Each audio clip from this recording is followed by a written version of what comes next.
Hello YouTube and to everyone living up on Cloud 9. I go by the name of Cloud White and welcome to Season 2, Episode 4 of Last Leek Tonight. Let's give it up. We're on a roll, y'all. Today is a very special episode of Last Leek Tonight. Not only are we going to be going over issue number 18 of the Lunasian, but yours truly and the one and only Jeff, aka Jihoz, one of the co-founders of Axie Infinity, and myself will be having a long conversation on all things Axie Infinity. I promise you are not going to want to miss it. Which reminds me, you don't want to miss anything on this channel, and if you haven't already, make sure you like this video and smash that subscribe button. And with that being said, let's hop right into it. Alright, here she is, folks. Axie Infinity Lunasian number 18. Welcome to the 18th issue. How far we have come. First up on the board, the new market dashboard. Now, those of you that have been following my content closely know that we leaked this dashboard last week. You can check it out. It was in a special edition of Last Leak Tonight. But the new market dashboard is officially launched on Thursday. Here it is in all of its glory. You see at the top here, you have the total number of sales, the total volume, and the average price per sale. And that's for today. You can switch between today, 7 days, or the last 30 days, so that's a nice feature. Then this is really great, like just for keeping an eye on market stuff. So usually recently I've had my recently listed on items because I've been keeping an eye out for these Kyber ancient stone land items, which we'll talk about further on in the episode here. But I've been keeping my recently listed on items, and I've been keeping my recently sold on land. And speaking of recently sold land, the last two parcels, Jihoz, the shrimp farm, he picked up two plots that I've had my eye on for quite some time now. They are the only two remaining Mystic River plots that were on the market that were of decent price at only 2 ETH, and he went ahead and picked them up on me. So this is the new marketplace, and I gotta say, it makes tracking market activity really smooth, really simple. Alright, PvP Arena Season 3 is officially live. We have launched, people. Die rewards have returned to Lunasia. So as usual, 25% of the die, that's 375, will be distributed amongst the top 50 spots on the leaderboard when Season 3 ends, and then 75% of the die is randomly dropping when arena battles are won. The season will last 2 weeks, ending at 10 a.m. Eastern Central Time on April 13th. And in celebration of Season 3, how about we hop into the old app and see if we can win a little die here very quickly. Hang in there, baby. You can do it. Oh my god. I had to hang in there just to throw 2 more jabs at me, huh? Alright, still a victory. Let's see what we got. Alright, 7 small love potion, 13 Axie die. It's as simple as that, y'all. Tune in, get your coin. Alright, next up there is a update with KNC rewards and Kyber land item, which was the collaboration that Axie Infinity and the Kyber network went in on. The rewards from Season 2 are now redeemable at your dashboard, so you can go here and you can go to claim KNC, which is super sweet. And then the land items were also dropped. These are the ones I've been able to collect so far. So right now I have 6 of them, including number 100, which I'm quite fond of. But if we head over here to the marketplace and we look at what the current rate is, I believe it was sitting around 0.1 Ethereum. Yeah, here it is. The floor seems to be around 0.1 Ethereum. So if you're able to get your hands on any of these for less than that, I definitely think it's a good purchase. It's definitely a useful land item, and of course limited because it came from the event. For those that don't know, it reduces resource harvesting time by 2% on plots with this item. So that's a good item in my mind. Anything that pertains to resources is really going to be sought after in the game. So thank you Kyber Network, and thank you Axie Infinity for making all of our Kyber crystal dreams come true. And last but certainly not least, this very, very special episode of Last Leak Tonight with your host, CloudwhiteVentures. It is a community spotlight episode. They put me in the spotlight. Very grateful, very grateful. Maybe a long time overdue. I don't know. Who knows? But it's here. And I could not be more proud to be collaborating with the team in this capacity and hopefully moving forward.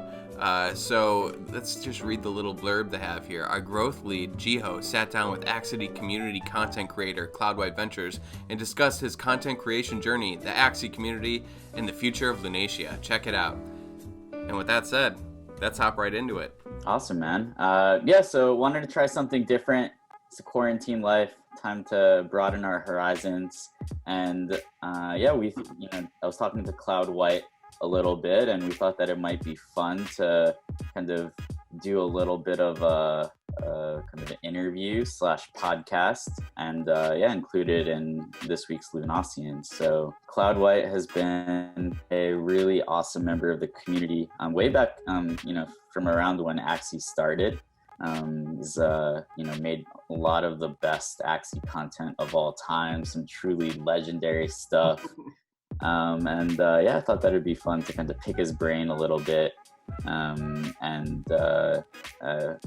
the community to get to know him a little bit more on a personal level. How did you get involved in the NFT space? And you're not really a technical person. A lot of the people, who first found out about blockchain, NFTs, or engineers and things of that nature. So what drew you in, and how did you get involved?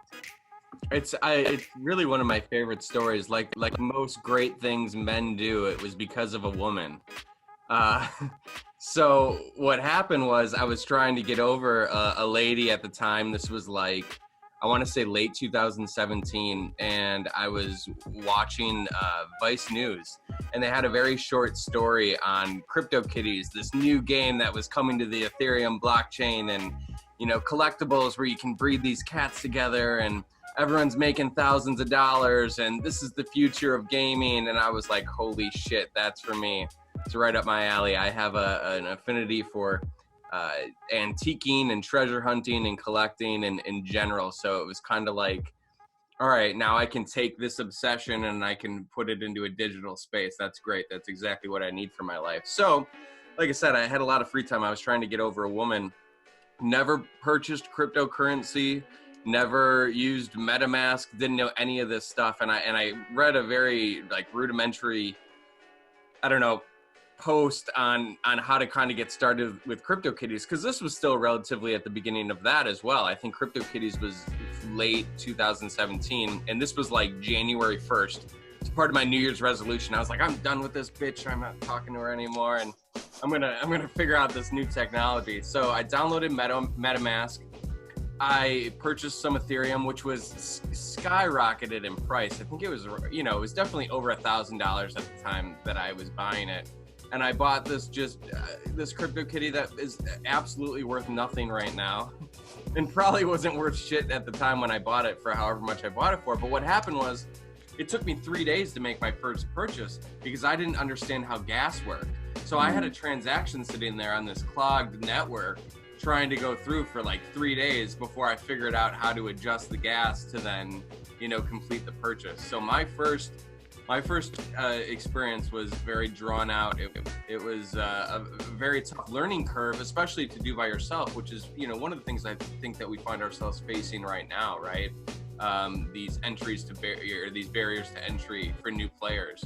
And you have to have a real genuine interest in getting involved right now to learn these things if you want to make it into the space.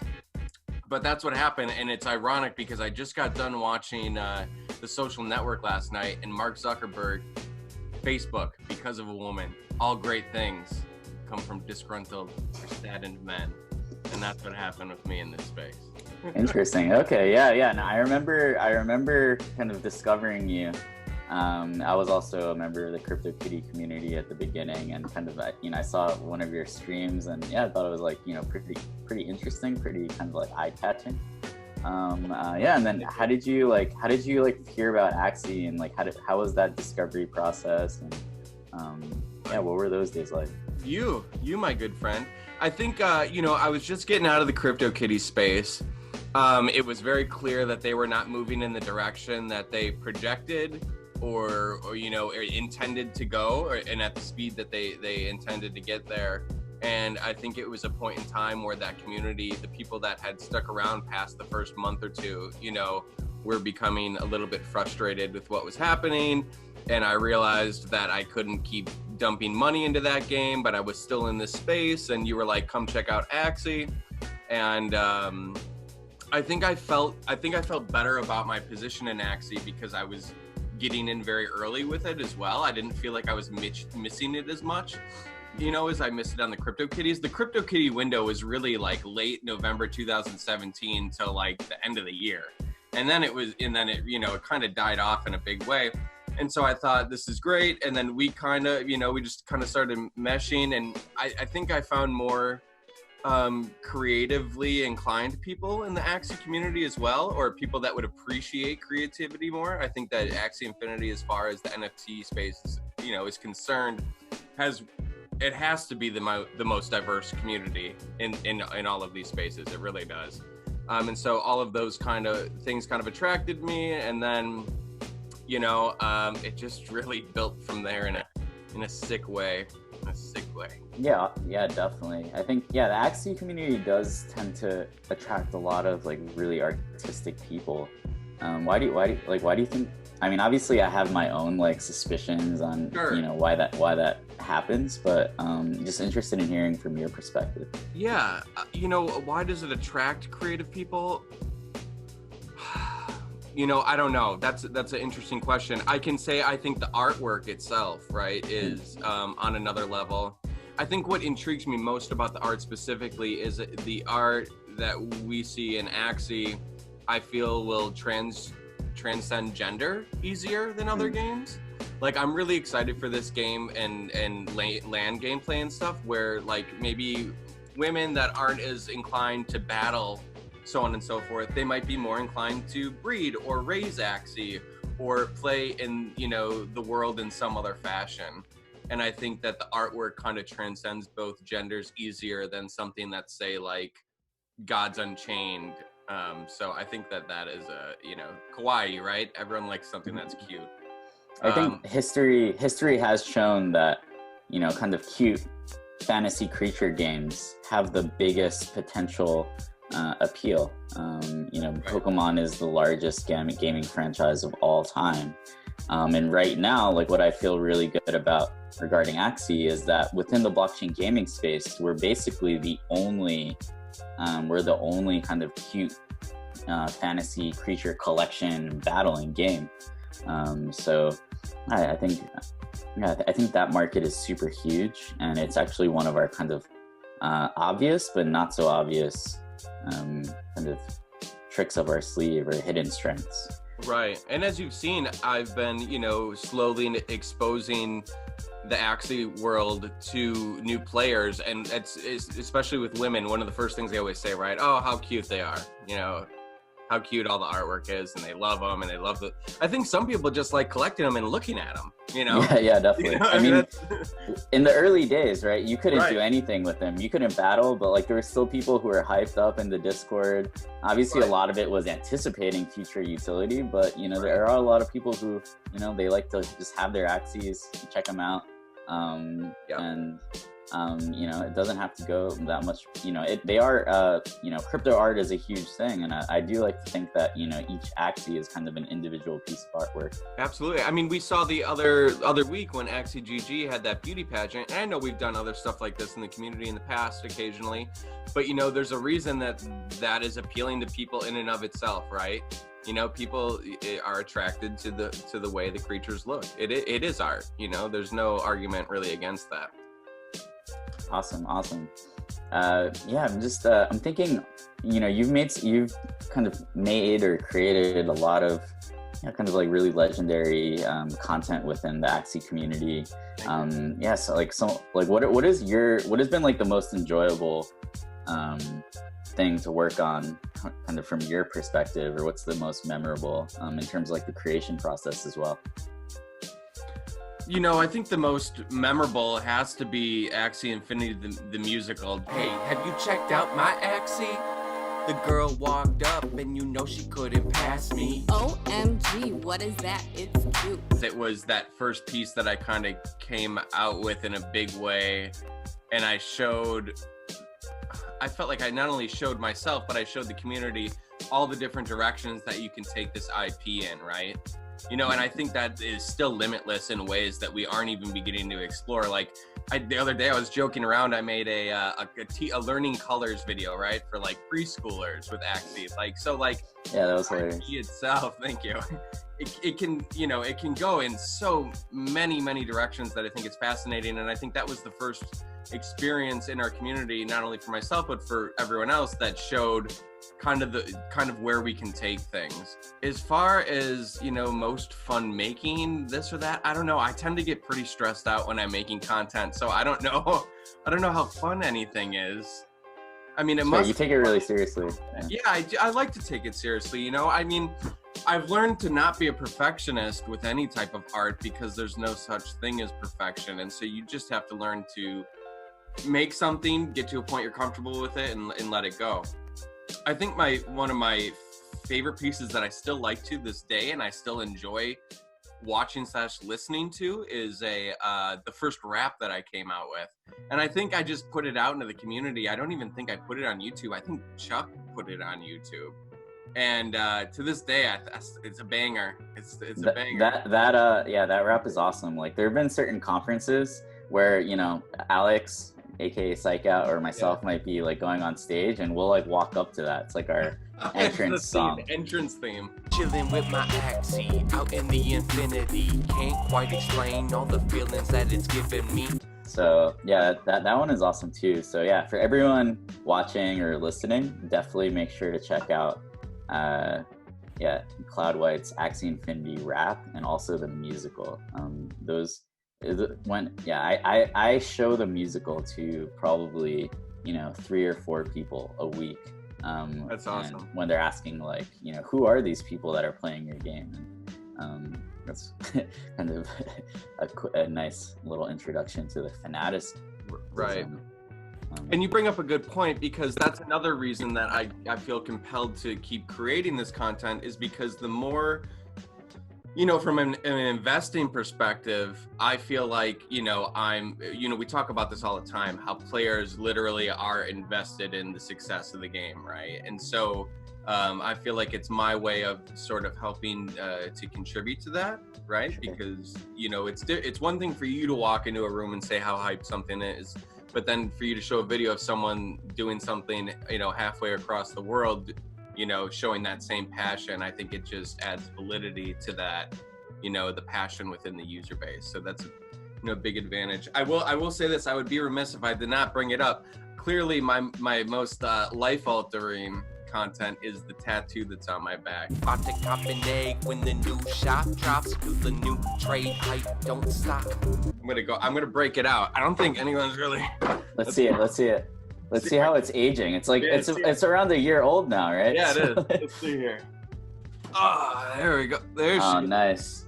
Look at that. The old Cream City brick #1. Attack. What are there people, like, have you shown that to people in your real life? Like, what is their reaction to that? Honestly, dude, very few people. Very few people. I still have to be a closeted Axie person in my real life to a large extent. I own my own casting company here, and it's not that I'm embarrassed of Axie. It's just that I think we're so early that people don't understand it. People don't understand this huge portion of my life that I'm dedicating to a video game.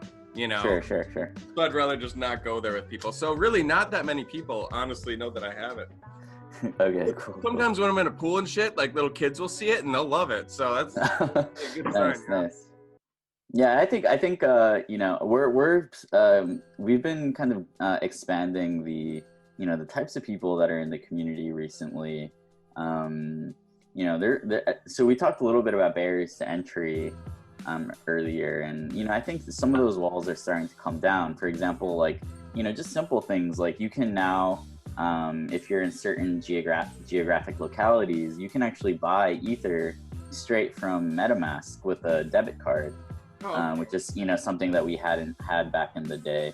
So I was surprised, you know, where, you know, certain people are like, hey, like, you know, can I play? Like, how do I start playing? Like, I've never dealt with cryptocurrency before. I was like, I felt like maybe, you know, you can come back when we have a beta or free to play out, or so you can kind of try the game out before you spend any money. But they're like, no, like I want to buy these things. Like, Sure. I want Ether. Like, what do I do? Like, what is Wire? So, you know, like I think it's really, if you make the art compelling enough and you kind of show that there's a clear benefit to playing the game, you know, which is why like I'm really focused on like the play to earn messaging, right? It's still in the early stages, but it is something that is kind of achievable, or that's it's a clear benefit that differentiates Axie from, you know, something like Pokemon, right?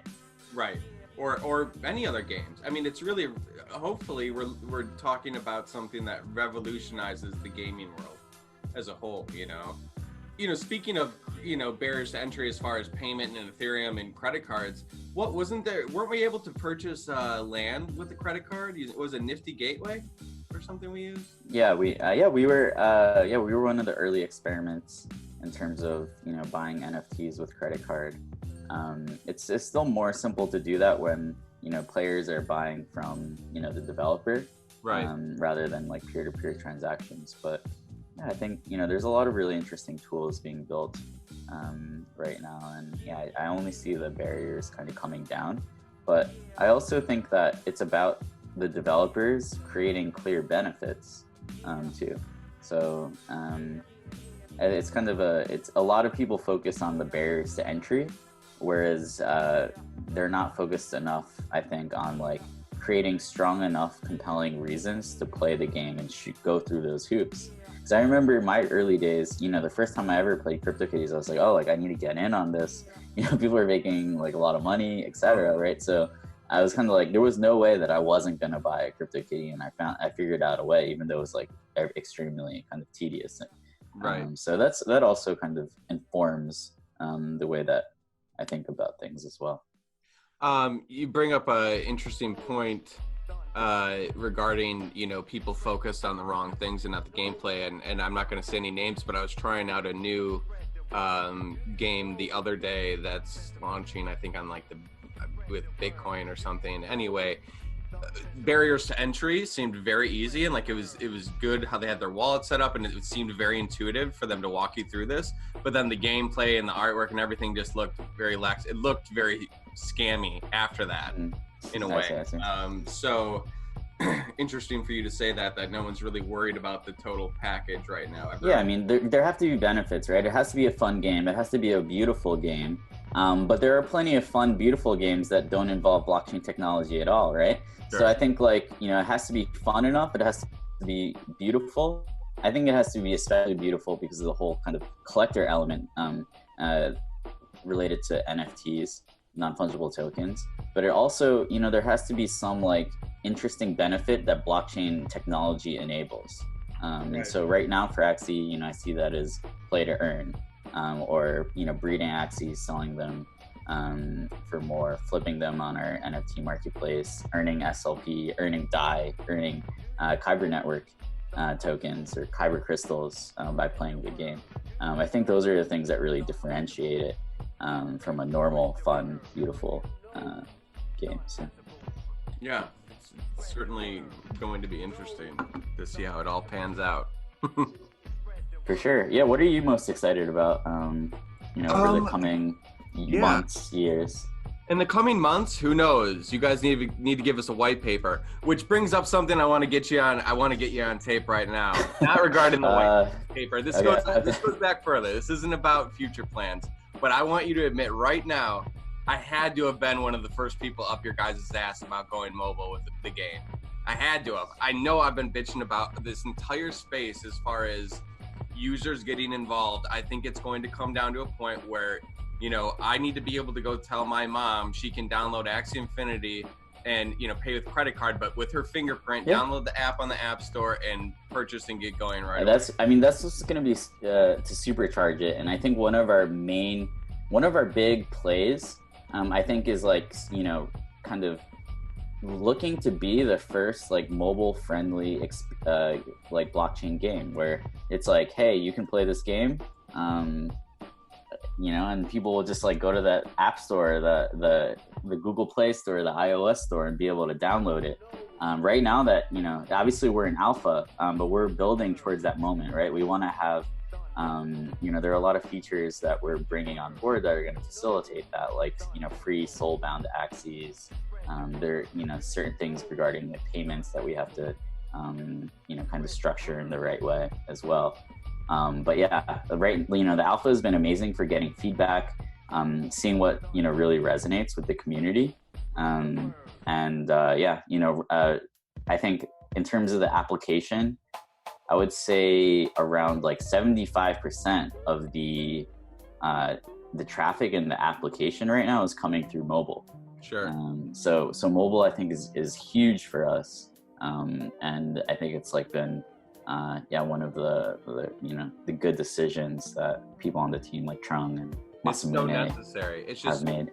It started off bitching about, I remember CryptoKitties not having an app, and I was just yelling the whole time. I mean, this is 2018, and I was like, none of this is going to work until basically the blockchain is invisible.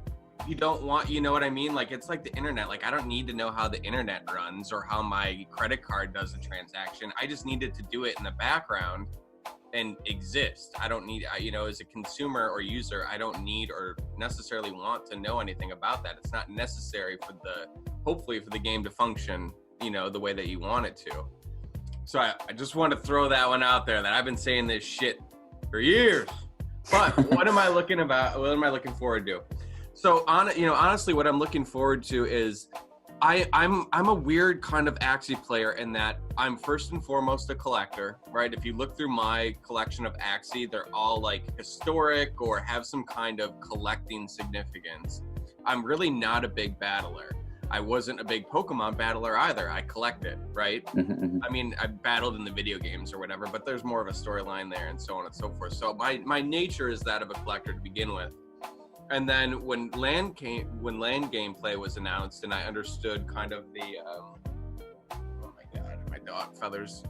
I grabbed feather really quick. But when land gameplay was announced, I became really kind of fascinated about this idea of passive income, right? Like being a landowner and being able to rent out my property to other players or to collect resources through other players' work. So then I came up with this idea, I think it was maybe last summer. I'm currently in the middle of designing, and I will soon be building a tiny house, okay, that's gonna really run on a lot of sustainable energy. There's gonna be solar, and I'm gonna have a wood-burning fire stove, and it's really gonna be kind of as off-grid as possible, aside from, the internet putting me on the grid. But the idea is that I wanna be able to generate 8 streams of passive income, so I really don't have to pay for anything to live. I really love the idea of financial freedom, okay? So I'm a hard worker, but money does not motivate me, okay? So basically everything I do is not motivated by money. It's just motivated by the fact that it's something I want to do or enjoy. And by living in, 375 square feet with sustainable energy options, I'm hoping that I can convert some of this money that will be coming in, if it's a year or 2 years down the line, from this passive income through land gameplay. So in general, that is what I'm most looking forward to, because it's part of this grand life plan that I have. Hopefully, come 3 years down the line, I'll be doing monthly updates from my Axie Infinity tiny house, and kind of going that direction with things. So I think it's really interesting, this idea of running a house on a video game, right? So that is kind of the concept that I'm running with. Interesting. Yeah. I think there's like a show, right? Like Tiny House Nation or something like that. Oh yeah, bro. You got to look at these things. These I mean, I don't know. What do you do in life? Where are you need a big mansion? You got a library? You got a game room? I mean, what the fuck do you got, I'm in my bedroom, my kitchen, or the bathroom. Sure. You know what I mean? Yeah. I think land gameplay will, right now, like a lot of the features kind of, they appeal to people who are like super into like battling and being competitive, but some people just want to like chill, like, harvest some resources. And yeah, I think like land should also like really kind of hit that spot. And who knows where things go with the SDK and being able to build on land. My vision for Axie is that it's going to be so much more than just battling. Sure. I really think there's going to be all kinds of different facets. I mean, imagine you're a person who really likes breeding, and you put a you just get a big patch of forest land, and you put the grass patches everywhere, and you have a breeding grounds, or, you know what I mean? There's going to be so many, I vision so many options or ways of gameplay coming down the pipelines, not only from Axie, but from user-generated content as well, that it's almost kind of like, we have no idea where the potential for where things can go yet. Yeah, I think our stance is that, at least my stance is that we want to lead by example, make a lot of really fun content, but kind of set the community up in the long run to be kind of equipped with the tools that they need to kind of make Lunacia, the Axie universe, what they want it to be. Right. So it's definitely like, a partnership between the developers and the community. Obviously it's like, way too early for the project to go on without, the core developers. But we do, we see the community as our kind of vital partners in pushing this thing forward. And I think, that relationship is only going to get stronger and more consequential over time. Right. And I think that, just speaking of development and how long things take, I think that, including myself, there was frustration last year with the lack of development or the pace at which things were moving, which, I still think is justified given, the roadmaps and the things that have been set, over time. But now I think players realize this stuff takes time, and it takes time, more importantly, to do well. You could push something out just to push something out, but I think there's a broader vision, right? And I think there's this general understanding that to get the game to a playable place where it's really commercial ready is probably, 2-3 years still out there? 2.5 years? I mean, so I was doing a lot of research. Like I saw that, Pokemon actually took like 6 years of development before, they're ready to make their push into the mainstream and go for it. I'm not saying it's going to take us 6 years. Now, but, is that the Game Boy version or what? Yeah, like the initial Game Boy version. Okay.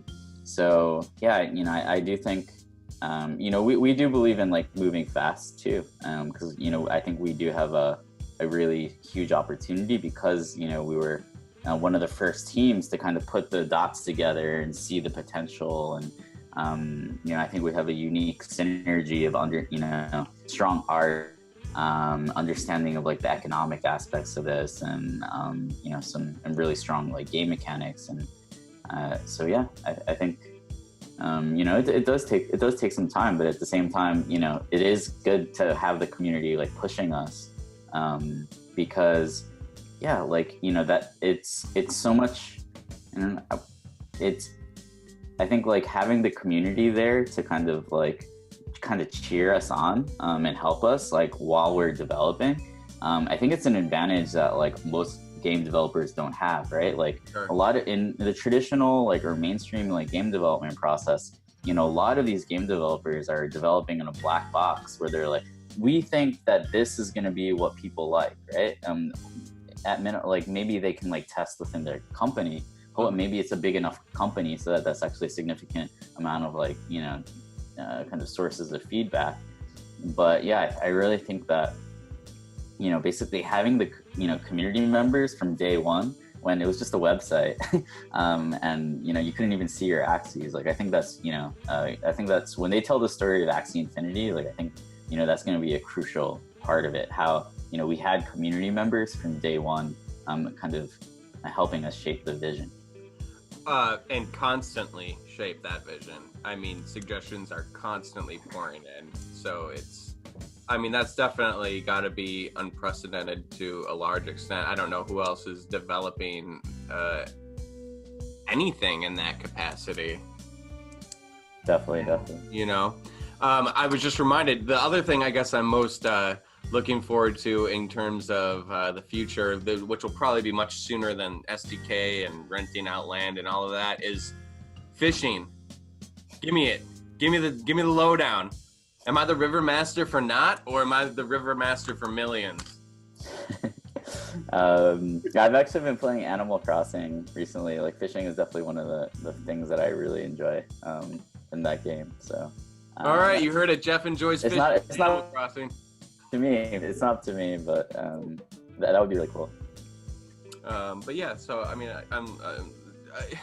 I'm looking forward to the next thing, whatever you guys got next for us. Hopefully, what I would like to see in the more immediate future is some sort of iteration of land gameplay, whether it's we can just play on one plot and just kind of see what the functionality is like. You know, I don't expect us to come out with the full map or anything necessarily right away, but just giving us a taste. Sure. I think I think that's, you know, I understand why you kind of think that way, right? It's like you want to see something, right? You just want to do something basic. Sure. But our kind of stance on that is that whenever we release something, we want it to be consequential, and we kind of want people to be floored. Does that make sense?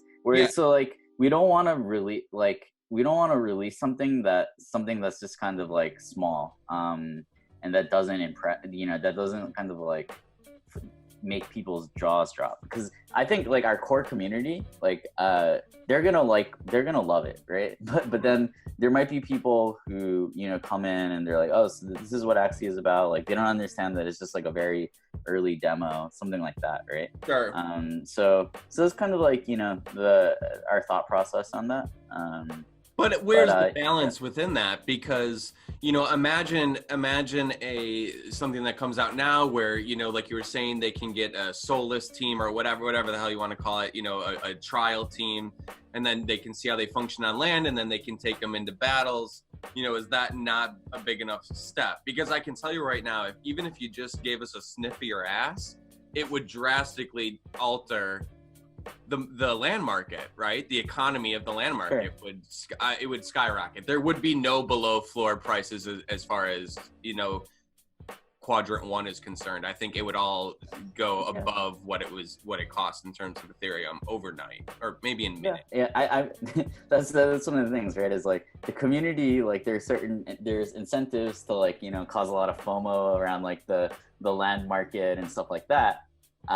Whereas, you know, we as the core team, I think it's our responsibility to try and like look at the long term, and it's like, how can we have smart releases that maximize, you know, the long term potential of the game, and sometimes that could be, you know,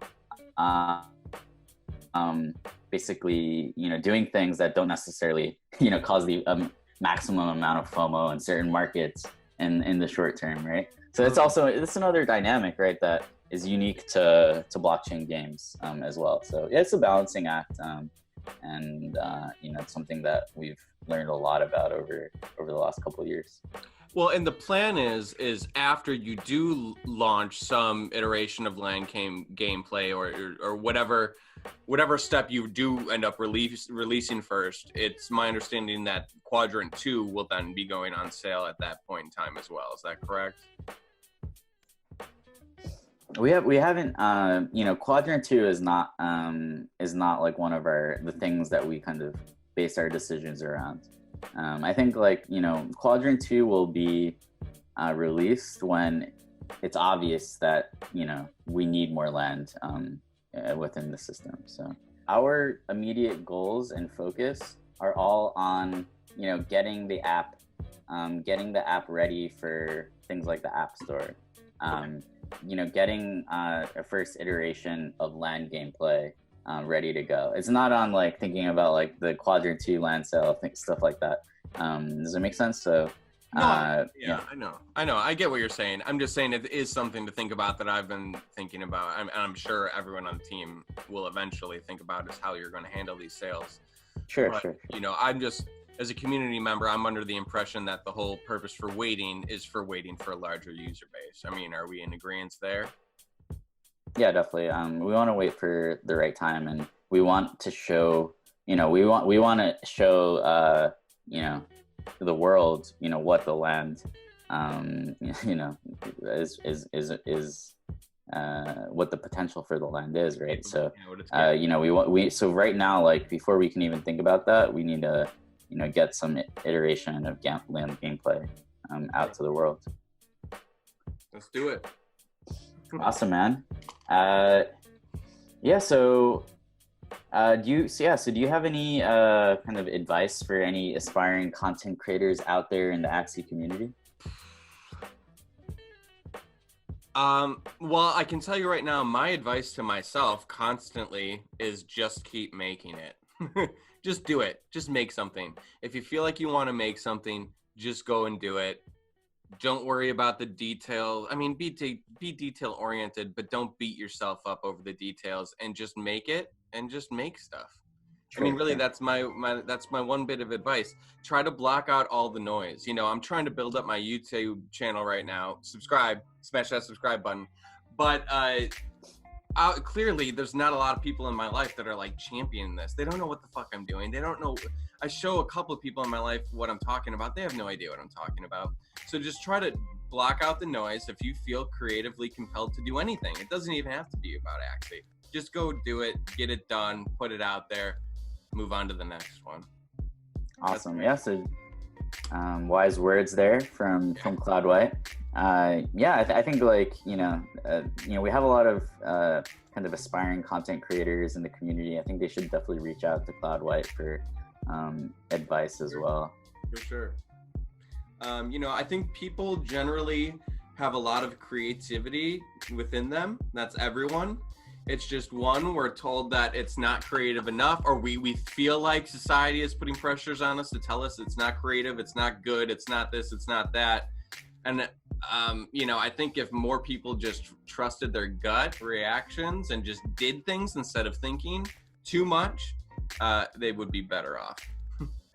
Don't put yourself in any danger or anything, but just don't overthink things. Just execute, That's it. Definitely.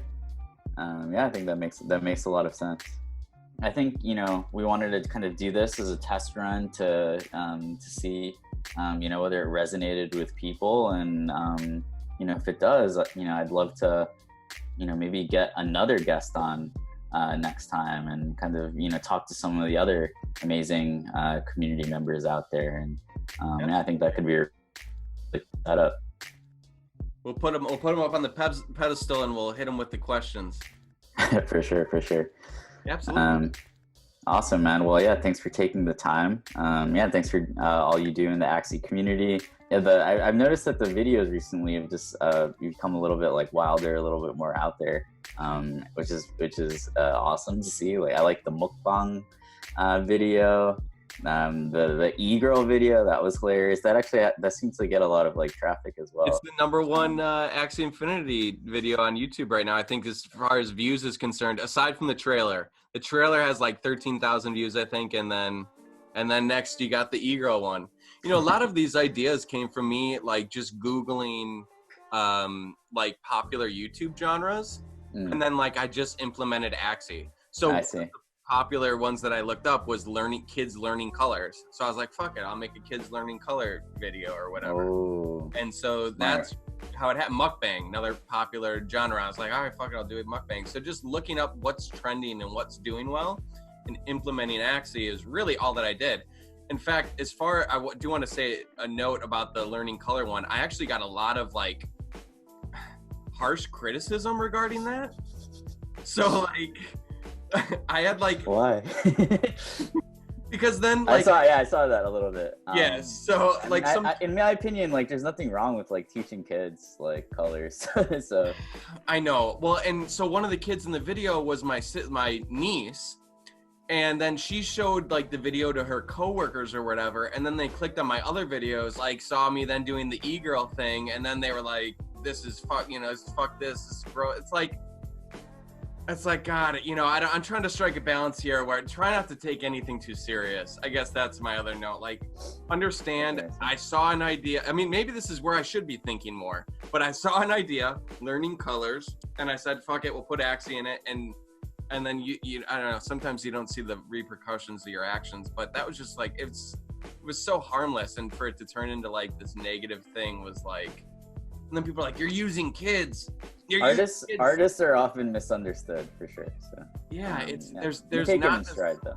I did not have this maniacal, plan like, oh, I'm gonna fucking trap all these kids into Axie Infinity, and it really, maybe it's more of a commentary on society. You think I'm the first person to take an IP and put it into a learning video for a child? Like, absolutely not, So it's like, it's just funny to see, like, yeah, artists and see how society reacts to the things that you're putting out there is really interesting. Wow, this guy looks sharp. Look at all of his sharp edges along his body. Look, And his pretty shell for a horn on his head.